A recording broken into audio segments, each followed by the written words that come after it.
mesa al diputado Jorge Gandini. Bueno, nosotros habíamos anunciado, muchas gracias por estar aquí en Tarde o Temprano, habíamos anunciado la presencia de Jorge Larrañaga, quien tuvo una dificultad para regresar en un vuelo de Rivera. Sí, y aquí viniste a salvar las papas del fuego. A suplantarlo. A suplantarlo, bueno, obviamente parte de Alianza Nacional, que apoya la reforma Vivir Sin Miedo, y queríamos hablar un poco de los argumentos a favor y en contra de esta reforma que se vota el domingo de las elecciones. Yo voy a dar los argumentos a favor. Vos a favor, ya tuvimos algunos en contra que vamos a estar repasando también para poder un poco debatir sobre esta reforma a la que nos interesa a todos los uruguayos. Bueno, en principio creo que uno de los puntos más polémicos es la creación de una Guardia Nacional conjunta con la intervención de militares en tareas de policía, o lo que asociamos hasta hoy por hoy como policías. ¿En qué medida considerás que los militares pueden estar capacitados para lidiar con la ciudadanía sin tener el tipo de miedo que se está manifestando? A ver, yo creo que han demostrado los militares tener esa capacitación, o por lo menos esa actitud. Primero porque hacen algunas funciones policiales. La Prefectura Nacional Naval es la policía en la franja costera de todo el país, y se comete cualquier delito en esa franja costera, no interviene la policía, sino la prefectura. Y no tenemos quejas. Segundo, porque nuestros militares van a misiones de paz, no a la guerra, a misiones de paz de Naciones Unidas, y su tarea generalmente es la de la protección civil en países donde el Estado tiene enormes debilidades y donde hay conflictos internos, no guerras. Y las poblaciones civiles quedan muy satisfechas con la presencia de los cascos azules uruguayos. Siempre vienen buenas recomendaciones y Naciones Unidas quiere que vayan los uruguayos. Después porque en el 2011, a raíz de una propuesta de Jorge Larrañaga, pasaron 300 policías, habían anotado 500, pero pasaron 300 porque salvaron las pruebas, militares del Ministerio de Defensa al Ministerio del Interior con funciones policiales. Recibieron una capacitación y se incorporaron a los cuadros policiales. Ninguno tuvo ningún exceso con ese mito de que están preparados para matar o morir. No pasó nada, al contrario. Son muy buenos policías porque tienen un entrenamiento previo y además porque están acostumbrados a la disciplina, al orden, al mando, y se incorporan perfecto a las tareas policiales. ¿Ustedes toman como referencia algún país de Latinoamérica donde se haya hecho esto? ¿Sabes qué? Se han hecho cosas, se tratan de poner otras que son parecidas, pero que no lo son. ¿Brasil? Brasil no es parecido, ¿verdad? Porque además tienen que enfrentar otro tipo de delitos. Y fueron convocados cuando yo no daba para más. Y nosotros lo que queremos es que eso no nos pase. Que cuando ya no hay más límites, entonces tengan que venir los militares, pero ya como militares. Esto pasó con el narcotráfico, en las favelas, con la intervención en esos lugares a donde la policía no entraba, porque el territorio, un territorio además complejo geográficamente, era controlado por las bandas criminales y solo podía entrar el ejército. Pero si alguno de los televidentes o alguno de ustedes han viajado en los últimos 3, 4 años a Europa, verán que después de los atentados, quienes tomaron las calles y particularmente las zonas más concurridas, es el ejército. Ustedes van, y yo iba a hacer una fila en Notre Dame y había 4 blindados con 20 o 30 militares. Sí, en lugares donde hubo atentado, yo me acordaba de haberlo visto en Colombia, en el centro colombiano, donde hay armas de gran porte, ¿no? Que son muy intimidatorias. Yo fui en Londres a Westminster y en el puente donde hubo un camión que atropelló, y en toda esa zona está el ejército desplegado. Vas a Madrid y está, vas a Italia, está en la Plaza del Popolo y está en el Vaticano. Y la gente circula con tranquilidad y seguridad. Pero nuestros militares tienen reparos. Sí, bueno, a propósito de eso, Jorge, estuvimos el lunes pasado en contacto con el coronel el general retirado Julio Gelti, bueno, quien se manifestó en contra de esta fuerza conjunta y también de los allanamientos. Es otra fuerza. No es conjunta, es otra fuerza. Bueno, esta fuerza que incluiría también a los militares dentro de lo que es la seguridad interna y también en contra de los allanamientos nocturnos. Vamos a escuchar sus argumentos. Bien. Los militares no estamos formados para esa tarea. La tarea del militar es otra, tienen misiones muy concretas y muy claras que no se refieren a la seguridad interna. Este es un tema central. Al no estar formado durante todo su estudio en ese aspecto, el militar tiene otro tipo de reacciones que pueden no estar a la altura de los acontecimientos. Quiero decir con esto que puede ocasionar problemas peores de los que se quieren solucionar. Te estás refiriendo al trato con la ciudadanía, digamos. ¿Eso no se puede educar? Sí, se puede educar, pero lleva tiempo. Además, hay fuerzas que están especializadas justamente en eso. El militar, ¿para qué se forma? Para repeler, eventualmente, injerencias de otros países o ataques de otros países, defender la soberanía nacional. O sea, son elementos totalmente diferentes a los que maneja la policía. Claro. Creo que es muy peligroso modificar la Constitución, nada menos que la Constitución, y permitir, por ejemplo, los allanamientos nocturnos. Creo que es peligroso. Más allá de que haya garantías, pero es peligroso y no es conveniente justamente para el orden público.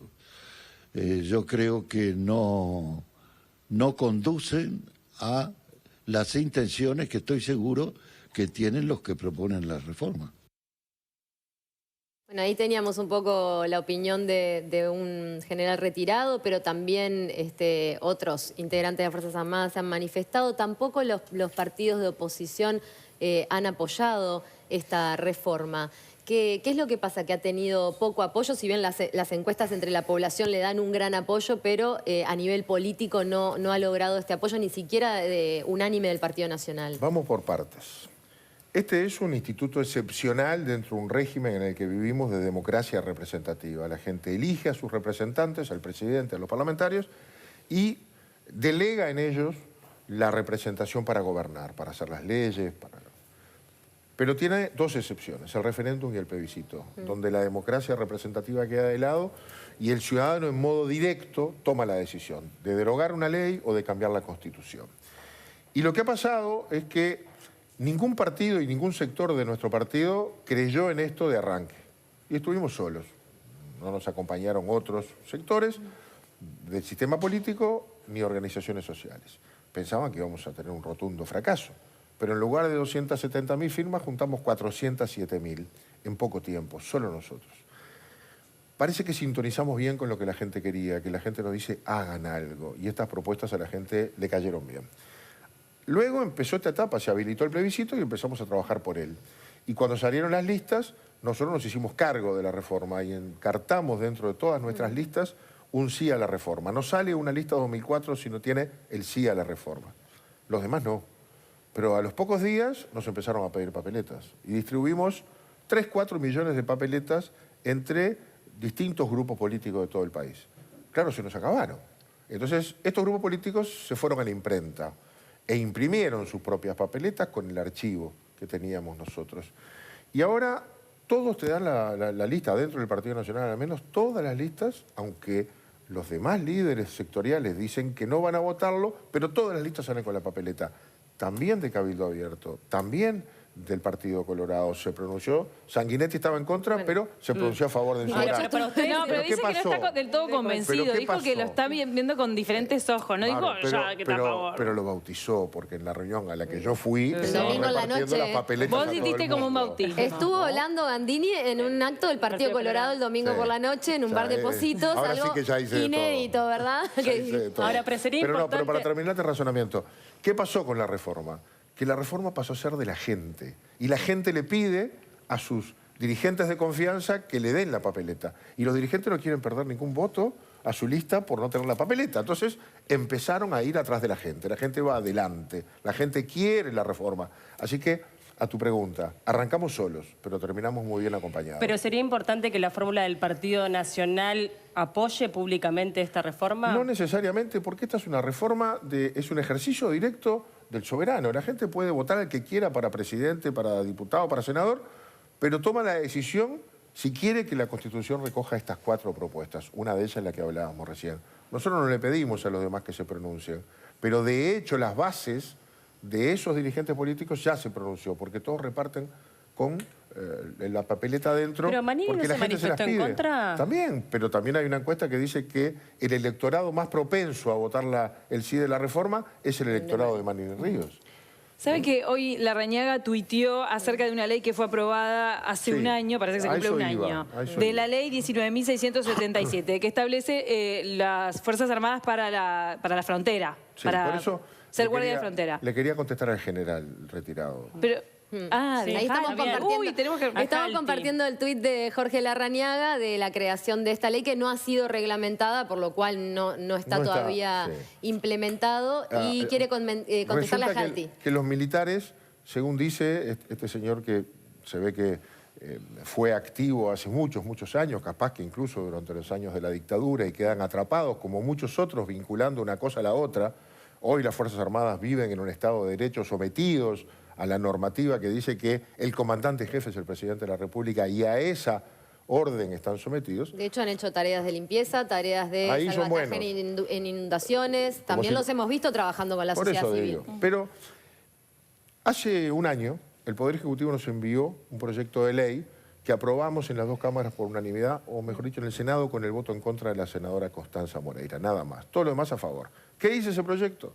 Que las Fuerzas Armadas custodiarán con funciones policiales una franja de 20 kilómetros a partir de la frontera. Es decir, que 20 kilómetros alrededor de todo el Uruguay, los militares cumplen funciones policiales. Pueden pedir la cédula, pueden parar vehículos y dice, podrán usar la coacción en proporción a la agresión recibida. O sea, pueden enfrentarse... Pero resguardar fronteras es parte también de, digamos... No es solo para resguardar fronteras, porque no están en la línea, ¿verdad? Están más adentro. ¿Que agarraba algunas poblaciones? No, esa línea. El Poder Ejecutivo no hacía excepciones y luego en el Senado se cambió y puso, excepto los centros poblados, ¿verdad? Pero para el Poder Ejecutivo podían hacerlo adentro del Chuy, adentro de Rivera, es decir, también las poblaciones. Y hacen otras tareas policiales y no hemos tenido inconveniente. Nosotros creemos que los militares están sometidos a disciplina y no deberían cometer excesos. Ahora, nosotros ¿por qué estamos planteando esto? Porque creemos que la sola presencia del Estado, ejercida por la policía o por una fuerza autorizada a cumplir esas funciones, la sola presencia del Estado previene delitos. Yo el otro día estaba en el barrio, en el asentamiento más grande que hay en Uruguay, que es el Maracaná, ahí por la Ruta 1 y Civil. Es enorme. ¿Qué me decía la gente con la que yo estuve? A las 6 de la tarde ya no entra el taxi, ni la ambulancia, ni nadie más. Hay que caminar un montón de cuadras porque esta zona es roja y no nos dejan entrar. Yo le puedo asegurar que si ahí entran 4 vehículos militares con 20 o 30 hombres pie a tierra, se acabó. Se acabó. Entran y la policía solamente... No puede, pero la policía con la republicana... De hecho, no les alcanza. De hecho, no les alcanza los funcionarios para todo eso. ¿Qué nos dicen los policías a nosotros? Tengo casi todo el personal del destacamento de la policía, lo tengo custodiando mujeres por violencia doméstica. Y la otra vez, en la cachimba del Piojo, habían soltado un preso que vivía ahí, lo habían soltado y volvió al barrio. Había cumplido su condena. Estaba asolando el barrio. Me llaman vecinos que yo conozco y es verdad, en la esquina mismo había un patrullero policial, con 2 policías adentro, todo el día. Ahora, el patrullero no reaccionaba a eso. Llamé al comisario y le dije, dígame, mire, yo soy el diputado Gandini, estoy preocupado por esto, está pasando esto. El comisario me enojado, me dijo, ¿sabe por qué pasa eso? Por las leyes que votan ustedes. Dije, ¿y este hombre? ¿Sabe qué pasa? Que yo estoy obligado a ponerle una presencia policial a una casa que está allí con una persona que sufre de violencia doméstica y que la tengo que cuidar. Tengo en este momento 9 vehículos, 7 de los cuales los tengo en funciones de esa naturaleza. Y yo en ese barrio no puedo poner un policía a pie a tierra, tengo que poner 2 en un vehículo porque es un barrio muy peligroso. Ahora, si esos policías se van a atender un delito que ocurre en una cuadra y en ese momento entra alguien a la casa y a esa mujer la matan, al que me echan es a mí. Yo ese vehículo no lo muevo. Bueno, ahí tenemos una realidad. El Estado necesita más presencia y otras respuestas cuando hay problemas nuevos. El narcotráfico, con el sicariato incluido, no existían. Bueno, y a propósito, que también es otro de los puntos de la reforma, que es el allanamiento nocturno, quienes están en contra de esta reforma dicen que el allanamiento nocturno atacaría solo el microtráfico, que hay un narcotráfico que no se vería afectado con esta posibilidad. Sí, obvio, pero hay que atacarlo por todos lados. Ahora, el allanamiento nocturno existe en Uruguay desde la Constitución de 1830, época que no había luz eléctrica y el Estado recién se empezaba a formar. Y se hace no para prevenir delitos, se hace para cuidar a la gente que era perseguida por los gobiernos que se iban instalando, para que no la sacaran de noche de sus casas. Esta norma quedó para siempre y solamente Portugal y Uruguay la tienen. ¿Qué es lo que plantea la reforma? Que primero no plantea que haya allanamiento nocturno, ¿eh? Dice, la ley podrá regular el allanamiento nocturno. Tiene que ser por decisión de un juez. Pero primero tenemos que hacer una ley. Lo que hacemos es sacar el cerrojo que le pone la Constitución, que dice que no se puede ni con orden del juez. Levantamos el cerrojo y decimos que la ley podrá regular el allanamiento nocturno para que en la noche se puedan ingresar a un hogar cuando el juez tenga fundadas sospechas de que dentro de ese lugar se está cometiendo un delito, cualquiera, un femicidio. Darío Pérez está diciendo que puede hacer un tratamiento parlamentario con el mismo fin y llegar a la... No, no puede, porque la Constitución no le permite. La Constitución es muy clara y no se puede interpretar la Constitución cuando esta es clara. Y dice que el hogar es un sagrado inviolable al que solo se podrá ingresar con el permiso del jefe de familia, una redacción muy antigua, o con orden del juez durante el día. De noche no se podrá ingresar de ninguna manera. También hace como, tiene algunos puntos que tienen que ver con la libertad anticipada o con la cadena perpetua revisable, como ustedes le llaman a los 30 años. ¿Esto debería ir de la mano con una reestructura del sistema penitenciario en nuestro país? Pues sí, claro, la reforma no resuelve todo. Se nos dice, las cárceles no rehabilitan y hay que poner... Sí, claro, ya lo sabemos. Todo eso se puede hacer, pero eso no necesita ley, necesita gestión. ¿Queremos rehabilitar las cárceles de verdad? ¿Queremos? Bueno, entonces empecemos por lograr que nuestros privados de libertad no sean consumidores de drogas.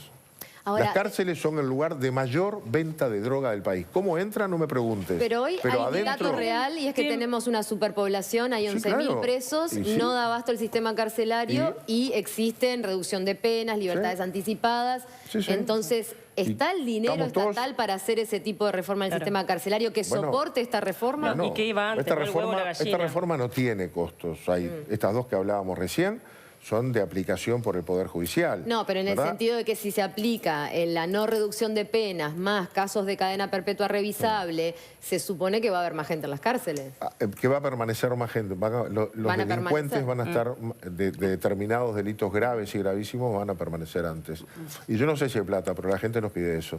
Bien. Que no verlo a los 2 años a un homicida de vuelta viviendo en la misma casa al lado de él, después de haber cometido un delito a veces aberrante. Tendremos que buscar la manera, se ha buscado, dedicamos hoy 118 millones de dólares por año a la privación de libertad, pero no es eficaz. Y se los vuelvo a reiterar, mientras en las cárceles se venda droga en el volumen que se vende y la cantidad de adictos sean los que tienen, nadie de los que salga de ahí, aunque estudie y trabaje, se va a poder rehabilitar. Perfecto. Hemos mostrado testimonios en los que algunos se ha podido rehabilitar. No quitarle el mérito a esa gente, simplemente esa de esos 11.000, es cierto. El 60% cuando sale entre 60 y 70 vuelve. Ese es el problema que tenemos. Si volviera el 10 o el 20% sería más manejable. Pero ahí sabemos que tenemos un problema estructural y complejo que cambiar. También hubo muchas repercusiones en las últimas horas de distintas declaraciones, sobre todo en las redes sociales, a propósito de la reforma y también otros temas colaterales, pero que pueden tener que ver como lo que analizaban en Esta Boca es Mía, las declaraciones de Graciela Fulco a propósito de un servicio militar obligatorio. Como posible solución para la drogadicción. Hay muchas cosas. Yo me indigné mucho hoy cuando vi la decisión del decano de Humanidades resolviendo que se suspendían en el día del jueves todos los exámenes y parciales de la facultad para que los estudiantes pudieran concurrir a la marcha que se va a realizar. Es como usar las instituciones a favor de una idea. Está bien que los estudiantes hagan lo que les parezca, pero la universidad está para que aprendan. No se puede suspender las clases a todos para que algunos decidan ir. Es una decisión, es un abuso de funciones, pero además meten en la institución a pronunciamientos que la gente que integra la universidad puede hacerla, pero no la institución. Yo creo que hay mucha confusión. Lo de Fulco ayer muestra, mientras El expresidente de la República dice que los militares son carne con ojos uniformados. Esto no se arregla amontonando carne con ojos con uniforme, fue textualmente, aquí estamos compartiendo el tuit. Ese disparate que revela la opinión que tiene la izquierda sobre los militares en Uruguay, que además es ofensiva, institucionalmente ofensiva además. Del otro lado, Fulco decía que está de acuerdo con el servicio militar obligatorio. La verdad que son todas declaraciones inoportunas que tienen que ver con que nosotros logramos poner en el debate público, en el primer lugar del debate público, lo que nunca estuvo antes de una elección, que es la seguridad pública. Y ahora todos los partidos se empiezan a pronunciar a favor o en contra de la reforma, pero también, si esta no es la forma, tienen que decir, ¿y cuál es la forma? Bien. Ahora, ¿no es un poco pretencioso llamar a esta reforma Vivir sin Miedo? ¿Ustedes consideran que fue un eslogan que se le puso, ¿no? No sé, yo creo que el objetivo es volver a vivir sin miedo. Ese es el objetivo. No solo con esto se va a alcanzar. Jorge Gandini, muchísimas gracias por haber venido hoy a tener la palabra, bueno, el agradecido soy de yo, Alianza Nacional y de gran parte de la población que está apoyando, según las encuestas, esta reforma a estas horas. Muchísimas gracias. Gracias a ustedes. Por haber estado con nosotros. Nos vamos al exterior, nos vamos a Europa, Barcelona.